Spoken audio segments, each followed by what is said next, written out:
Merci de nous choisir et bienvenue sur ce plateau décryptage de la présidentielle 2015. Et bien sûr, 24 heures et un peu plus après le jour du scrutin du 11 octobre, on se retrouve aussi pour continuer à prendre les avis des uns et des autres, globalement des acteurs impliqués dans ce processus.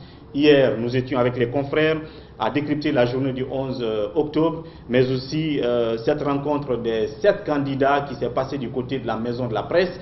L'émission va continuer, le plateau va se tenir, sans doute jusqu'à l'investiture du futur président de la République. Pour ce, je reçois sur ce plateau un autre acteur impliqué dans ce processus, qui a été un des alliés de la mouvance pour ce scrutin présidentiel, qui va donner son avis globalement sur le processus et sur le jour du scrutin et qu'est-ce qui reste à venir en termes de prévision. Nous avons sur ce plateau M. Fodé Mohamed Souma, président de la GECI, Génération Citoyenne. Bienvenue sur ce plateau, M. Souma. Merci à vous, bonjour à vos téléspectateurs, merci pour cette seconde invitation. Et merci de la disponibilité. Je rappelle que le 11 octobre, c'était le jour du scrutin. Vous avez, comme tous les autres Guinéens, voté. Vous êtes acquitté de ce devoir civique. Dites-nous comment ça s'est passé ce dimanche et quel constat vous avez fait de cette journée électorale. Le premier constat nous ramène à toutes les autres élections que nous avons connues dans ce pays. Je veux parler de l'élection présidentielle passée, les législatives, puisque nous étions impliqués, puisque ça fait longtemps qu'il n'y a pas eu d'élection, mais on constate que le jour de l'élection en Guinée, nous avons une certaine culture électorale et une discipline qui font que chacun s'acquitte de son devoir civique sans poser de problème. Sans commencer à se tirailler. Et sincèrement, on a voté dans l'apaisement et ça s'est très bien passé. Et vraiment, je félicite le peuple de Guinée qui s'est rendu massivement dans les bureaux. Les échos que j'ai eus de l'intérieur sont également au même niveau. Vraiment, bravo à ce peuple que je dirais cultivé politiquement. Voilà. Et sur ce, comme je l'ai dit, nous donnons la parole aux uns aux autres. Dans ce sens, M. Fodé Mohamed Souma, au compte de son parti, va nous faire une déclaration de quelques 3 minutes. Et juste après, on va continuer à prendre son avis et ses analyses sur le processus électoral, sur la position des 7 candidats opposés à Alpha Condé. Mais avant, cette déclaration de votre structure par rapport au processus dans son ensemble et le scrutin du 11 octobre. Mes chers compatriotes, chers invités de la Guinée, les observateurs, je veux dire à tous ceux qui sont impliqués dans ce processus électoral, il est des moments dans l'histoire des peuples où l'appel à un pacte citoyen devient un impératif catégorique, éloigné de toute dépréciation morale de ceux qui manifestent une haute conscience de leur citoyenneté. Ce faisant, aucun Guinéen ne devrait, sous prétexte d'idéologie ou d'intérêt particulariste, refuser de participer à cette forme de citoyenneté capacitaire qui minimise la montée de la tension sociale. Aussi, l'heure est à la mobilisation générale des énergies sociales autour d'une plateforme politique et prospective assortie d'une grande réflexion en profondeur pour sortir notre pays de l'incurie économique, voire de la misère. La résolution pacifique de nos différences et de nos différends épargnerait bien des convulsions inutiles à notre pays. Aujourd'hui, la voie rationnelle capable d'impulser une dynamique nouvelle dans le pays est de sortir de cette élection avec des candidats qui vont reconnaître les résultats et féliciter le vainqueur in fine. C'est ce qui va garantir la paix civile et asseoir notre pacte républicain irréversible. Aujourd'hui, la Guinée a besoin de l'addition de ses talents et ses compétences conjuguées plutôt qu'une société éclatée. Certes, il y a un fossé entre les besoins exprimés et les réalisations, mais que peut-on obtenir sans la paix durable? Nous devons mettre fin à ce jeu de dupes et refuser de sacrifier la Guinée sur l'autel des ambitions d'individus mus par des objectifs inavoués, devenus le degré zéro de la politique guinéenne et en passe de casser le thermomètre. Le constat de cette décrue de la démocratie fait tristement le lit d'une violence politique consternante, constatée et prévisible. Mettre la démocratie à l'abri de toute décrue exige un regain de pondération et savoir que la démocratie n'est pas une question d'appareil juridique, mais une attitude, un comportement. La règle serait-il qu'il n'y ait plus de règles, comme le veulent certains? J'ai dit non.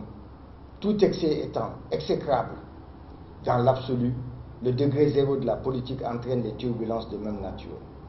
J'en veux pour preuve une citation de Louis Porrels qui disait « Notre liberté, lorsqu'elle perd ses entraves, devient elle-même l'entrave d'une plus grande liberté. » Et je dis à mon tour que l'année de la politique, comme de la vie tout court, rien ne résiste au temps, sauf les bonnes œuvres. Donc aujourd'hui, au-delà du succès prévisible, souhaité de notre candidat, et de ce succès partagé entre l'arc-en-ciel et les partis alliés, la reconduction probable du président sortant devrait créer une synergie entre les organisations citoyennes et politiques qui partagent les mêmes valeurs et qui mettent la Guinée au-dessus de tout. J'ose espérer que chacun d'entre vous mettra la Guinée, la patrie, la mère patrie, notre nation au-dessus des intérêts afin que la Guinée puisse amorcer ce qui a déjà commencé avec le président Alpha Condé. Je vous remercie. Voilà.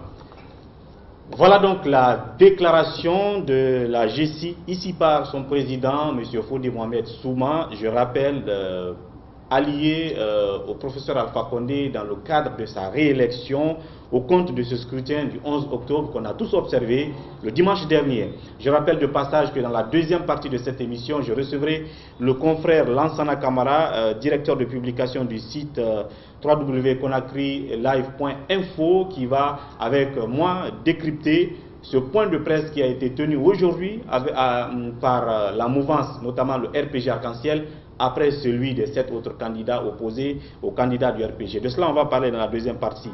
Mais avant, monsieur Fodé, votre déclaration, c'est vrai, j'ai retenu personnellement 3 axes. C'est la résolution pacifique des problèmes politiques, la reconnaissance des résultats de ce scrutin, la conjugaison des talents. Qu'est-ce qu'on peut comprendre par là? D'abord, l'acceptation des résultats. Toute démocratie qui se respecte, on le voit, le perdant ou les perdants félicitent le vainqueur. Donc, dans toutes les démocraties qui se respectent.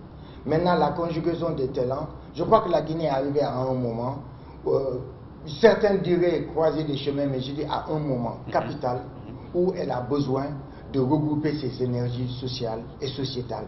On n'a pas besoin aujourd'hui de se cantonner, de se réfugier derrière une couleur politique. Je crois qu'aujourd'hui, on doit enfin mettre les meilleurs d'entre nous, les meilleurs fils et filles de ce pays ensemble. Et je crois que si on le fait, eh bien, la Guinée n'a aucune difficulté pour devenir ce qu'on a, pour aller vers l'émergence citoyenne et économique. J'en suis convaincu et je crois que ça nous ferait gagner du temps. Est-ce que c'est la nécessité pour vous de penser au volet gouvernement d'union quand vous parlez de conjugaison de talents? Vous savez, je ne suis pas président, je n'étais pas candidat, je ne serai pas le futur président en ce moment.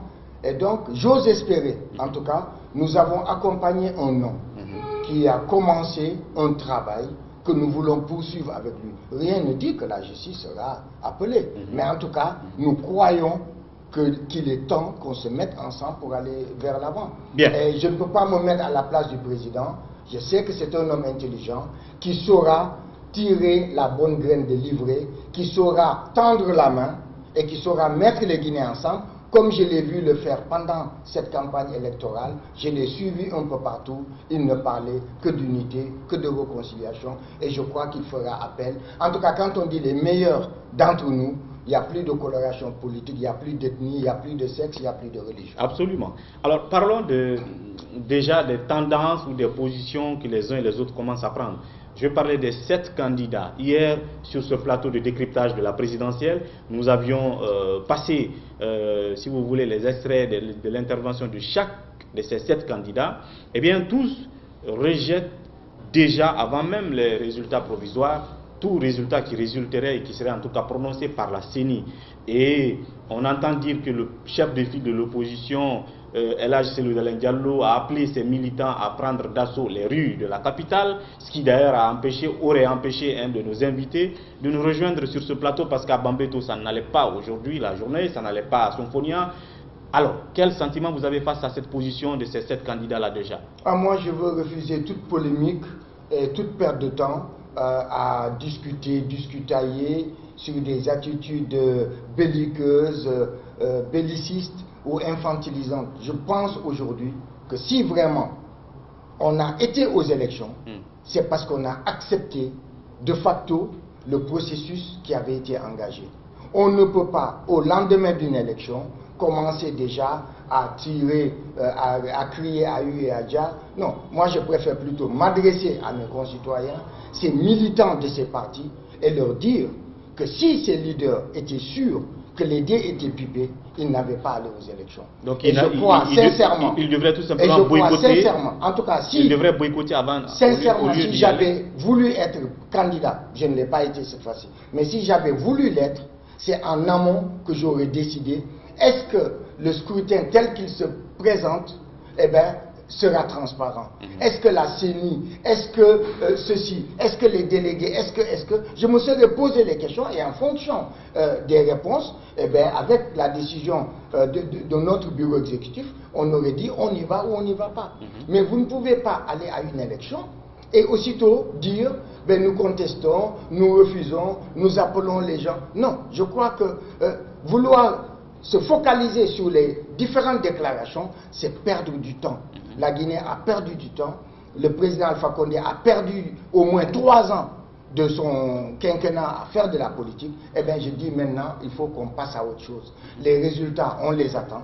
Nous espérons que notre candidat sera élu, en l'occurrence le professeur Alpha Condé, et que nous pourrons enfin travailler. Mais que dites-vous? Je m'adresse aux militants, pas aux leaders. Chacun répondra de ses actes, chacun sera responsable de ce qui va se passer, et j'ose espérer que l'État prendra ses dispositions, parce que dans ce pays, on utilise surtout la répression plutôt que la prévention. Eh bien, j'espère que l'État prendra ses dispositions pour que vraiment le pays soit quadrillé, les zones sensibles soient quadrillées, sans provocation, pour éviter des regroupements. Mais ce que je constate, c'est que le plus souvent, on attend que le coup soit parti pour ensuite venir répliquer ce qui est dommage. Mais par ailleurs, quand même, il y a le chef de file de l'opposition hier dans son intervention à la Maison de la Presse qui disait que il y en a qui disent qu'ils auraient dû boycotter, mais en tant que démocrates, eux, ils saisissent toute opportunité d'aller aux élections. Non, quand ils sont dans le... J'ai pas terminé. En tant que démocrate, c'est accepter j'ai pas terminé. les résultats. Mais en amont, c'est-à-dire c'est de saisir l'opportunité d'aller à une élection, de rester dans le processus et dénoncer toute anomalie du processus, en espérant que les acteurs, c'est-à-dire la pièce maîtresse de ce processus qui est la CENI, puissent résoudre les problèmes au fur et à mesure. Mais puisqu'ils ont observé que cela n'a pas été fait, alors ils sont en droit de rejeter les résultats de ce processus-là. Qu'est-ce qui pouvait être fait entre le dépôt des candidatures, la validation par le Conseil constitutionnel et le jour du vote? Je pense que tout devait être fait en amont. Mais du moment que vous avez déposé votre dossier, votre candidature, votre caution, et que ça a été validé, je crois qu'il n'y a plus rien à exiger, à demander. Donc si vous voulez boycotter... Ne serait-ce que la transparence du processus? Non, la transparence, tout se fait avant, c'est pas pendant. La transparence d'un scrutin, c'est avant. Bien. Ce n'est pas pendant ni après. Alors qu'est-ce que vous direz de toutes ces anomalies? Oui, les observateurs même de l'Union européenne l'ont reconnu à certains endroits, tout en précisant que cela n'entacherait pas la régularité du processus, il faut le préciser tout de même, mais ces anomalies ont été touchées du doigt par tout le monde, les manques de cartes d'électeurs, les mélanges des cartes d'électeurs, des électeurs qui ont eu 3 cartes d'électeurs eux seuls, et des bureaux de vote où des délégués de certains partis ont été empêchés d'y accéder. Toutes ces anomalies pour vous sont-elles symptomatiques de l'impréparation de la CENI ou de son incapacité? Je crois qu'il n'est plus temps de refaire le monde, de réinventer la roue.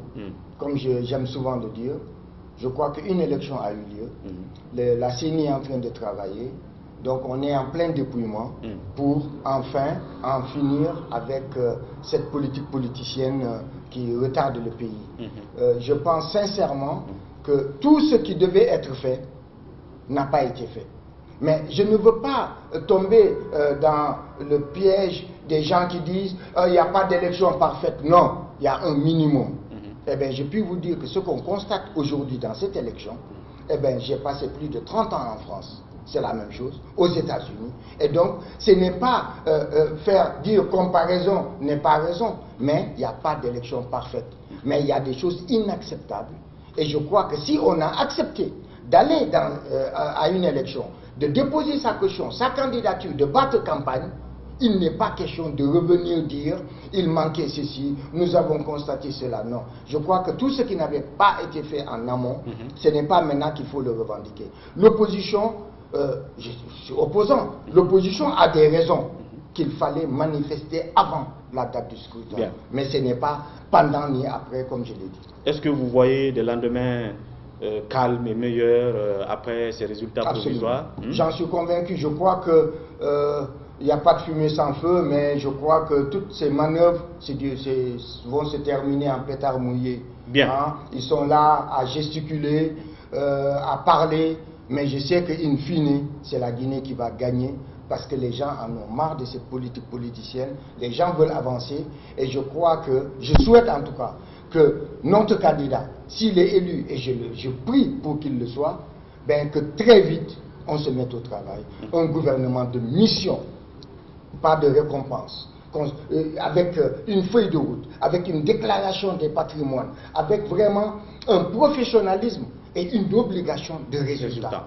Il n'y a plus de ministre qu'on va enlever pour le mettre ailleurs. Non, quand vous n'êtes pas bon, vous n'êtes pas bon, vous allez faire autre chose. Bien. Eh bien, j'ose espérer qu'on va aller vers le mérite et la compétence. Voilà, M. Mohamed Fodé Souma, président de la GCI, Génération Citoyenne. Je rappelle qu'il passait sur ce plateau de décryptage de l'élection présidentielle 2015 pour donner son point de vue, notamment passer la déclaration de son parti sur ce processus électoral. Nous prendrons autant d'avis, autant de déclarations de tous les acteurs impliqués dans ce processus, que ce soit les leaders politiques, que ce soit les observateurs nationaux, sous-régionaux et internationaux. Sans doute demain nous aurons bien des observateurs qui vont intervenir sur ce plateau. Je rappelle qu'un de nos invités qui devrait aussi nous faire part de son avis sur ce processus a été empêché de pouvoir passer du côté de Bambeto. Alors est-ce la résultante de ce probable appel qu'aurait lancé le chef de file de l'opposition à ses militants? Ça, nous en saurons dans les heures à venir. D'ici là, en attendant que notre confrère Lansana Camara ne soit sur ce plateau pour décrypter le point de presse du RPG, on va dire merci à M. Fodé Mohamed Souma d'être passé sur ce plateau. Merci à vous. Dieu sauve la Guinée de ces vieux démons. Merci beaucoup. À tout à l'heure donc pour la suite de cette émission Décryptage présidentiel 2015.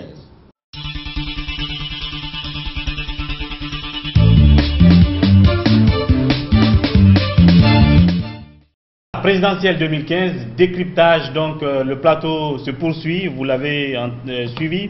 Après donc le président de la GCI, M. Fodé Mohamed Souma, comme je l'ai annoncé, mon confrère Lansana Camara, directeur de publication du site d'information conacrilive.info, est enfin sur ce plateau. Cher confrère Lansana Camara, bienvenue sur ce plateau de décryptage présidentiel 2015. Bonsoir Ouri et bonsoir aux millions de téléspectateurs de Gangan TV. C'est tout un plaisir pour moi de partager le plateau avec vous. Merci de la disponibilité. Alors, merci. Je disais tantôt que vous étiez du côté de la maison de la presse pour assister à ce point de presse. D'abord de l'Union européenne qui a fait son point de presse, une sorte de déclaration préliminaire sur le climat électoral.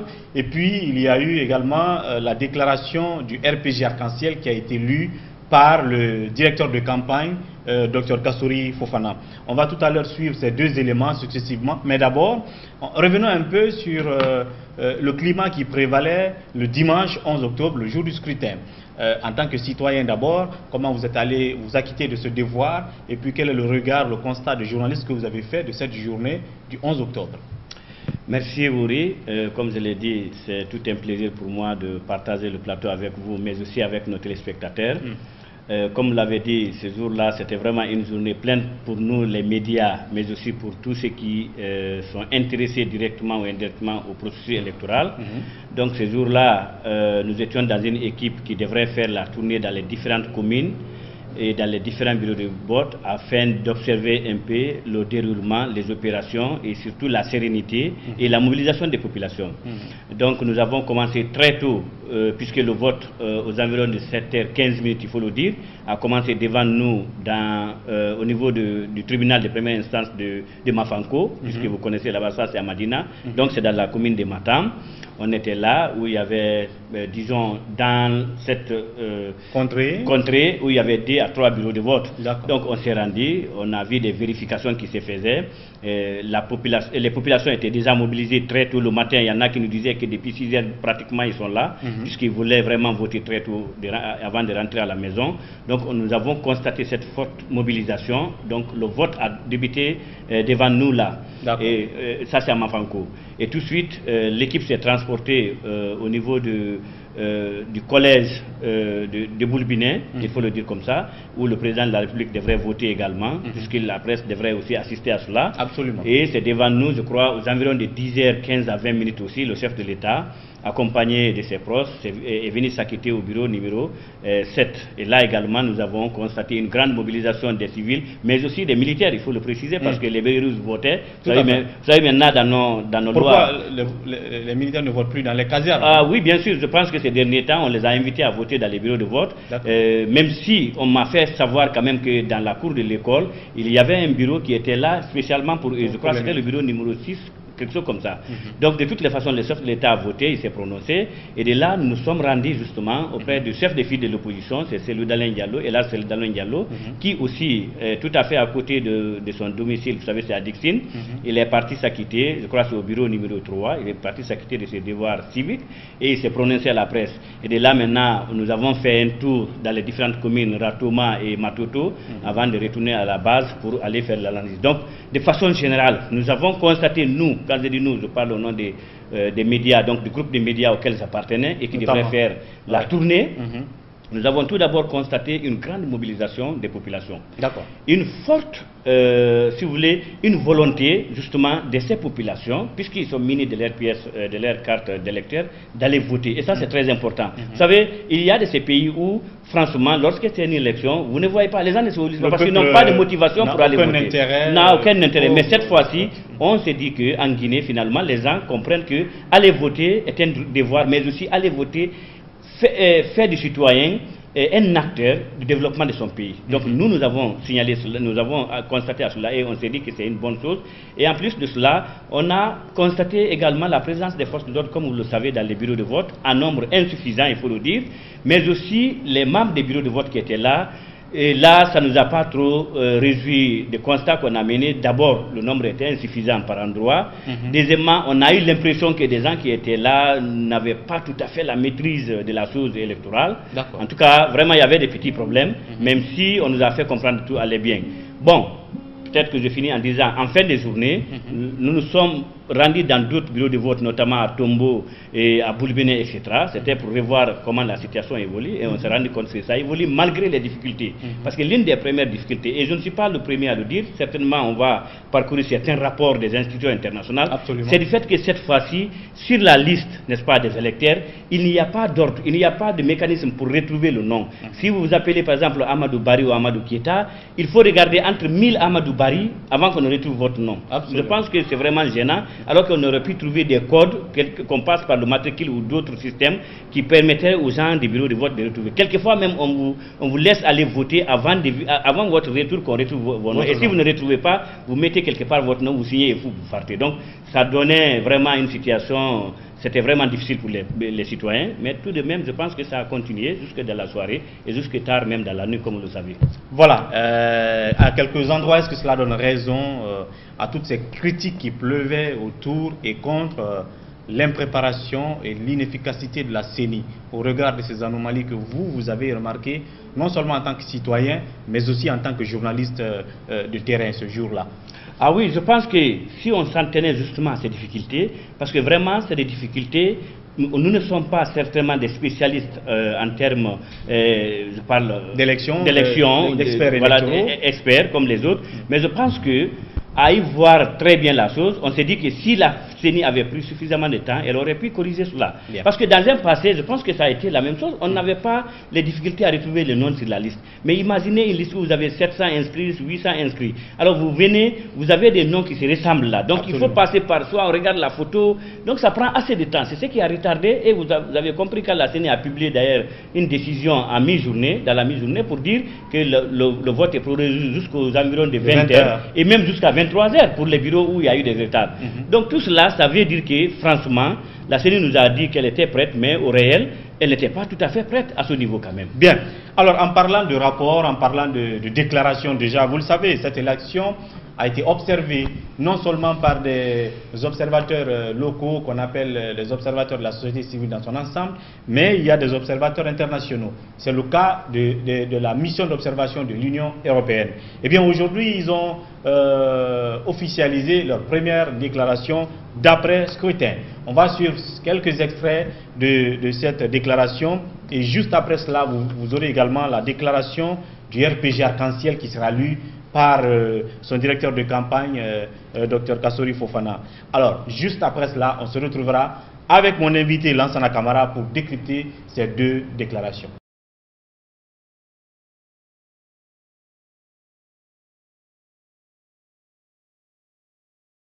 Nous ne sommes pas là pour valider une élection, nous ne sommes pas là pour faire le contraire. Nous sommes une mission d'observation qui agit en indépendance et en impartialité et en neutralité, mais comme j'ai eu l'occasion de le dire à la première conférence de presse, non dans la complaisance. Nous ne sommes pas là pour nous prononcer sur un résultat, parce que nous n'avons pas encore de résultat. Nous nous prononcerons sur une procédure, un processus, une démarche. Le jour du scrutin a été caractérisé par de fortes difficultés logistiques et organisationnelles, confirmant la préparation insuffisante de la CENI en vue des opérations de vote. Toutefois, et malgré un contexte électoral tendu, l'enthousiasme des citoyens à venir voter dans le calme n'a pas faibli tout au long de la journée, révélant la maturité et l'engagement démocratique du peuple guinéen. La mission continuera à évaluer l'impact de ces défaillances techniques durant les opérations de vote sur la crédibilité des résultats sortis des urnes. Même s'il est encore perfectible, le cadre juridique permet d'ores et déjà la tenue d'élections démocratiques en cohérence avec les normes et obligations régionales et internationales auxquelles la Guinée a souscrit. De plus, l'installation récente d'institutions clés de la République, telles que la Cour constitutionnelle ou encore la Haute Autorité de la Communication, contribue à la consolidation de l'état de droit en Guinée. Néanmoins, plusieurs insuffisances et lacunes persistent, notamment en matière de droit à se porter candidat, de financement des partis politiques ou encore de contentieux électoraux. Bien que les observateurs internationaux aient souligné en 2013 la nécessité d'orienter la structure de la Commission électorale nationale indépendante, nous n'étions pas les seuls à le faire, vers une organisation purement administrative et technique, afin notamment d'assurer une montée en compétences et d'améliorer son efficacité, la Commission est demeurée une administration électorale politique. La mission regrette que cette politisation de la CENI ait affaibli, à divers moments clés de la préparation du scrutin, ses capacités techniques et son efficacité, notamment dans l'établissement des listes électorales, la cartographie des bureaux de vote ou encore dans la distribution des cartes d'électeurs.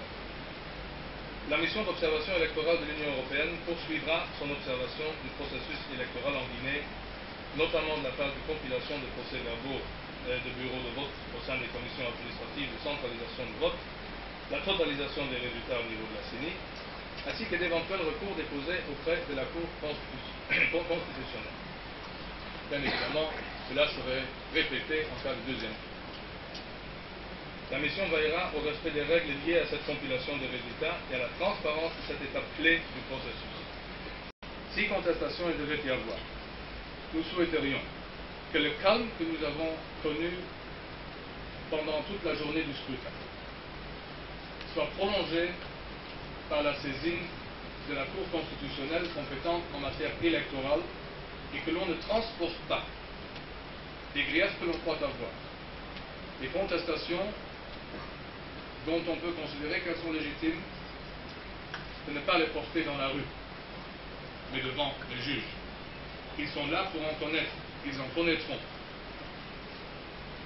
ce pays a connu assez de misère et de violence en liaison et non en liaison avec les élections. Nous souhaiterions que les Guinéens, de toute obédience partisane, au-delà de leur système politique où ils le font déjà, s'approprient également leur système judiciaire et que les différences se résolvent désormais devant les juges et plus jamais devant des tombes.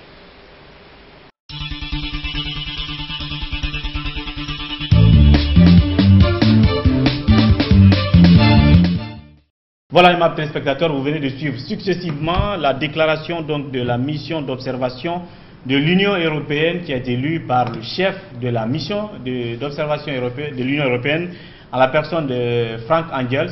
Et après, vous avez vu Dr Kassori Fofana. Commençons par la première déclaration, c'est celle de l'Union européenne. On sait que déjà dans la soirée de la journée électorale, il y avait une déclaration préliminaire à la volée qui disait qu'il y a des anomalies mais qui n'impacteraient pas négativement sur le processus. Aujourd'hui, ils ont pris tout leur temps pour cette déclaration.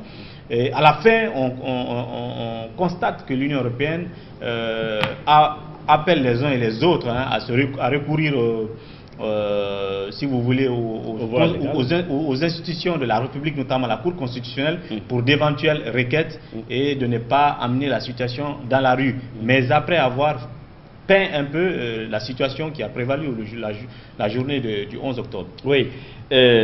Donc, vous l'avez dit, l'Union européenne s'est déclarée, mais je ne sais pas s'il y a besoin de rappeler qu'avant l'Union européenne, il y avait eu d'abord la CEDEAO, c'était hier dans la journée, en fin de journée. Tout à fait. Vous savez que la CEDEAO aussi a déployé un peu plus de 70 personnes qui ont été donc déployées dans des bureaux de vote à Conakry, mais aussi à l'intérieur du pays. Et la CEDEAO, c'est la région sous-régionale auquel appartient la Guinée notamment. Tout à fait. Et donc, cette mission a été conduite justement par un ancien président de Libéria. Donc hier, ils nous ont fait leur déclaration préliminaire sur les constats, les anomalies, mais aussi sur leur point de vue par rapport au scrutin lui-même. Et là, je pense que le chef de mission de la CEDEAO nous a fait comprendre que quand même, il y a eu des anomalies, mais que ça ne pourrait pas trop compromettre les résultats. Bien. Donc on en vient à la journée d'aujourd'hui. Ça a commencé d'abord à la Maison de la Presse par l'Union africaine, qui aussi a fait une déclaration préliminaire, puis suivi donc de l'Union européenne. Vous savez pourquoi souvent, je voudrais juste ouvrir les parenthèses avec votre permission, pourquoi souvent la déclaration ou les rapports de l'Union européenne attirent l'attention de l'opinion, puisque la plupart des cas, on a l'impression qu'ils font beaucoup plus ils fouillent beaucoup plus, ils font beaucoup plus un travail à l'interne par rapport à l'observation électorale que les autres missions d'observation. Voilà, les autres missions d'observation. Donc, aujourd'hui, le chef de mission, vous l'avez rappelé, c'est Frank Engels, il était devant la presse. Il nous a d'abord situé dans le contexte des élections, comment l'Union européenne, bien avant, depuis le 2 septembre, a déployé des observateurs à long terme. Ceux-ci étaient là pour suivre d'abord la préparation de l'élection, pour suivre le déroulement de la campagne. Ils ont notifié point par point tout ce qui s'est passé par rapport aux confrontations, par rapport à la manière dont la campagne s'est déroulée. Donc ils ont le dialogue, etc. Et même avec la CENI également. Et à ce niveau, ils ont tiré des conclusions comme quoi il y a eu des décisions de la CENI quelquefois qui n'ont pas tout à fait respecté quand même la loi électorale. Ils ont parlé par exemple du financement des partis politiques, ils ont parlé de la tenue des campagnes, ils estiment qu'on aurait pu faire mieux. De toutes les façons, à part la campagne, en dehors de la période de campagne, donc le jour du scrutin également, ils avaient déployé les observateurs dans tous les bureaux de vote, je crois, ici ou à l'intérieur du pays. Donc, c'est à travers justement les observations faites par ces experts sur le terrain que Frank Engels avait tenu la première conférence de presse le jour même du scrutin. C'était à Kobaya, on était présents, où il nous a fait savoir son constat. D'abord, dans le bureau de vote même où il était, parce qu'on était dans un bureau de vote dans une école de Kobaya, où il nous a fait savoir d'abord le constat qui vient de se faire là, et également, je vous disais tantôt, les difficultés que les citoyens avaient à retrouver leur nom, l'impatience qui montait, et surtout les conditions très difficiles que les citoyens subissaient là, parce qu'ils étaient là depuis des heures. Il faut attendre vraiment 30 minutes des fois avant qu'un électeur ne sorte du bureau de vote. Donc c'était vraiment trop dur, donc il nous a fait savoir cela, mais aussi il nous a fait savoir des réalités dans d'autres bureaux de vote qu'on remontait à son niveau parce qu'il était là comme coordinateur. Il est là comme coordinateur. Ben, comme vous l'avez dit, il a résumé la situation en disant de toutes les façons, c'est des difficultés qui n'ont pas empêché que le processus soit quand même un processus valide. Parce que ça n'a pas empêché que les gens votent tout de moins. C'est que c'est difficile, mais ça s'est fait.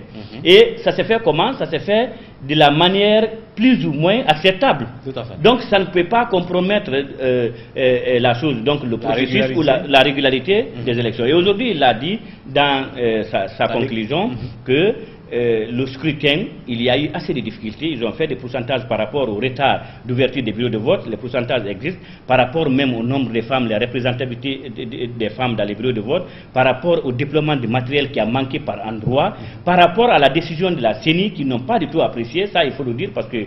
Laquelle des décisions? C'est la décision, par exemple, qui demandait aux agents des bureaux de vote de se référer désormais aux deux premiers chiffres, n'est-ce pas, du matricule sur la carte pour pouvoir retrouver les noms des gens ou aux deux derniers chiffres. Ou alors la décision qui a demandé aux gens de prolonger le vote. Donc, tout cela, l'Union européenne estime que c'était des décisions ou alors s'il fallait les prendre, il fallait les envisager avant le vote, avant le début du vote. Mais on ne peut pas attendre qu'au beau milieu du processus, au moment où le vote se déroule, vous faites des décisions alors qu'ils savaient pertinemment que la plupart des agents des bureaux de vote n'ont pas la possibilité d'avoir ces décisions. En fait, ils n'ont pas le papier, il n'y a pas d'autre méthode pour les informer. Comme quand on sait qu'ici, à part le téléphone par exemple, il n'y a pas d'autre méthode. Donc, ils ont trouvé que c'était des décisions qui n'étaient pas tout à fait favorables au processus. Donc, il y avait d'autres types de difficultés, comme je vous l'ai dit. Même la représentativité des partis, c'est tout que même le RPG n'a pas pu déployer ses représentants à 100%. Le RPG, je crois, c'est 90 et un peu et quelque chose. L'FDG, c'est 90%. Le déploiement de les représentants dans les bureaux de vote. Donc, ça veut dire que même tous les candidats n'ont pas pu déployer des agents ou alors les représentants dans tous les bureaux de vote. Donc, il y avait un ensemble de difficultés quand même qu'on aurait pu corriger avant le processus si on avait fait beaucoup plus de série autour du processus. Ça n'a pas été le fait, mais il a dit que d'un constat général, ça ne peut pas compromettre quand même le processus. Bien. Ou le résultat. Et à la fin, comme je l'ai dit, il a mentionné le fait que tout parti récurrent ou qui contesterait les résultats devrait se fier à la Cour constitutionnelle et a en même temps fait savoir que la mission d'observation de l'Union européenne resterait et observerait la suite du processus si toutefois il y a un second tour qui se présenterait, n'est-ce pas, dans le processus électoral. Oui, oui. Par rapport au recours, je voudrais juste dire, je pense qu'il a dit, avant d'inviter les gens, il a dit que ce pays a subi trop de problèmes, de misère, etc. Donc il faut maintenant que les gens apprennent à utiliser nos institutions.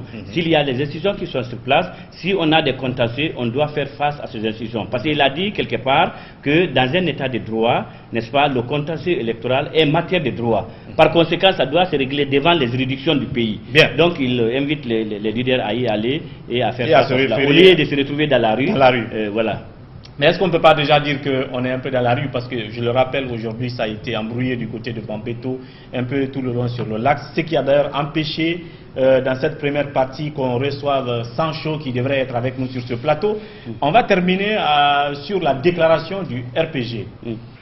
La mouvance présidentielle se réjouit du bon déroulement de l'élection du 11 octobre 2015. L'importante mobilisation des citoyens illustre la maturité du peuple guinéen et son attachement aux principes et valeurs démocratiques. La mise en place d'institutions démocratiques stables, indispensables au développement et à la stabilité du pays. Les dysfonctionnements à caractère technique qui ont émaillé partiellement le processus électoral n'entachent en rien la validité du scrutin qu'exprime pleinement la volonté du peuple.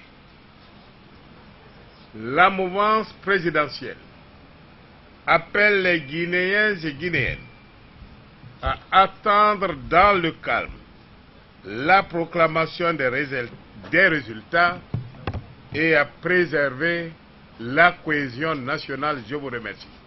Alors, on termine avec la déclaration du RPG. On l'a aussi suivi, le directeur de campagne du RPG, Kassori Fofana, qui a lu cette déclaration.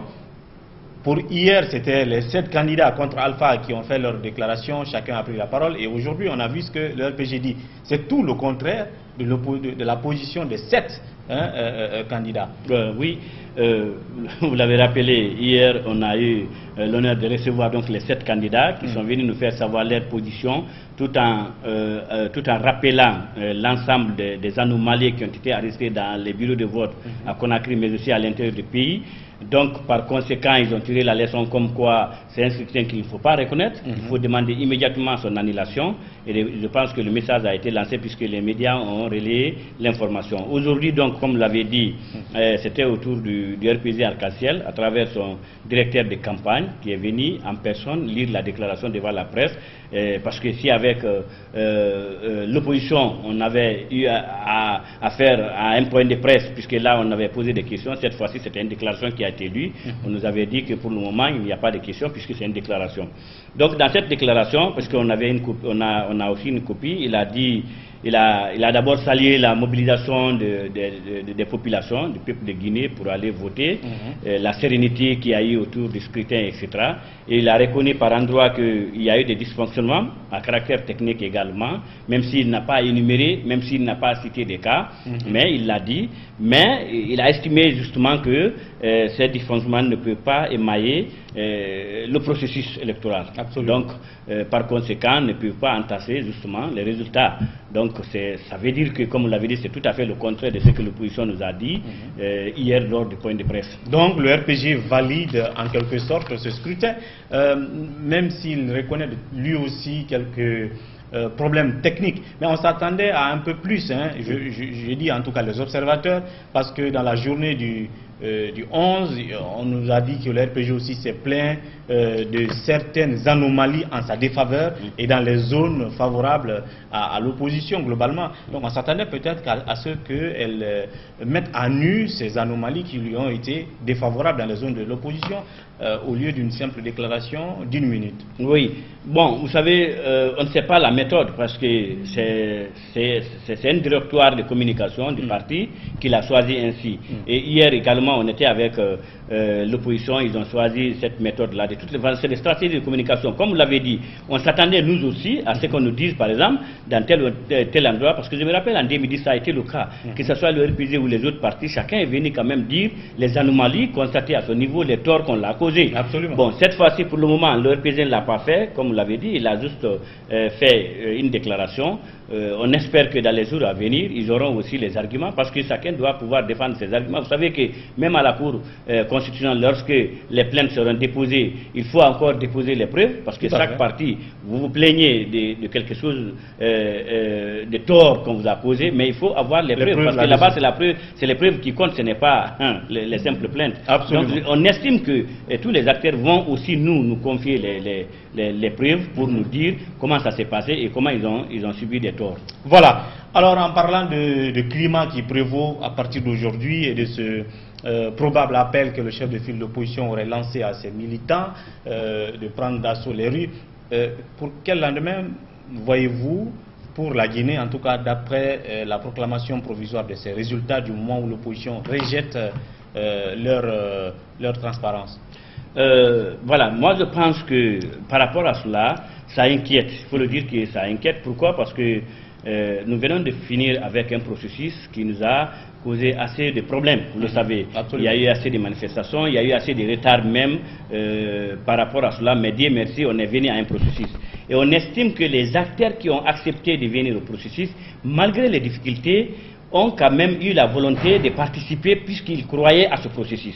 Parce qu'on s'est dit, la logique voudrait que si vous ne croyez pas à quelque chose, vous retirez dès au début. Mais on s'est dit que malgré les petites difficultés, par endroits, ils ont participé à des dialogues, à des commissions, etc. etc. Donc on s'est dit que s'ils sont venus, c'est parce qu'ils croyaient. Et hier, je pense que l'opposition l'a dit, et là c'est lui-même l'a dit dans le point de presse, il a dit, si nous sommes venus, c'est parce que d'abord nous sommes républicains, et parce qu'on croyait que le processus allait être transparent.